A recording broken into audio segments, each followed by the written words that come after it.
বিপিএলের পুরনো কিছু ফ্র্যাঞ্চাইজির কাছ থেকে পাওনা টাকা আদায়ে আইনি পথে হাঁটবে বাংলাদেশ ক্রিকেট বোর্ড।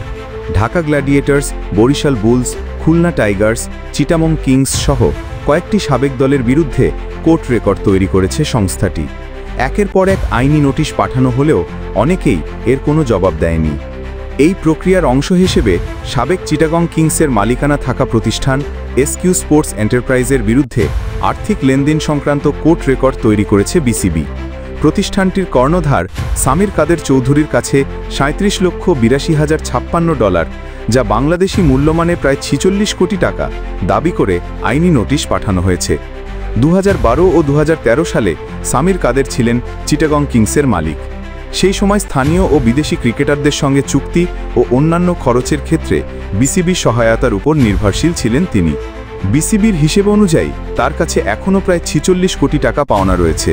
তবে সামির কাদের এই দাবিকে অযৌক্তিক বলে মনে করছেন।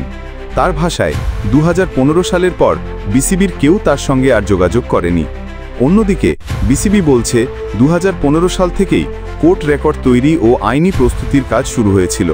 এখন তারা আন্তর্জাতিক ক্রীড়া আদালতে যাওয়ার পরিকল্পনায় আছে।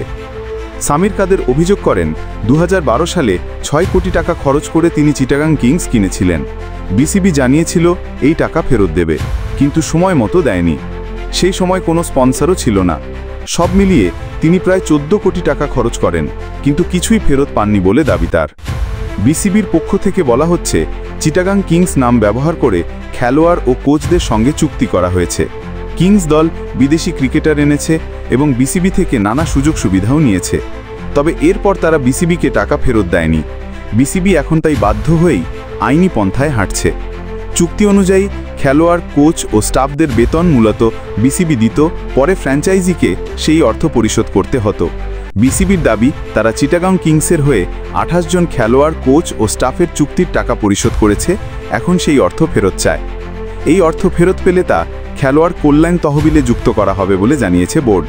এখান থেকে সাবেক ও আহত ক্রিকেটারদের সহায়তা দেওয়া হয়। প্রয়োজনে বিসিবি আন্তর্জাতিক আদালতেও যেতে প্রস্তুত।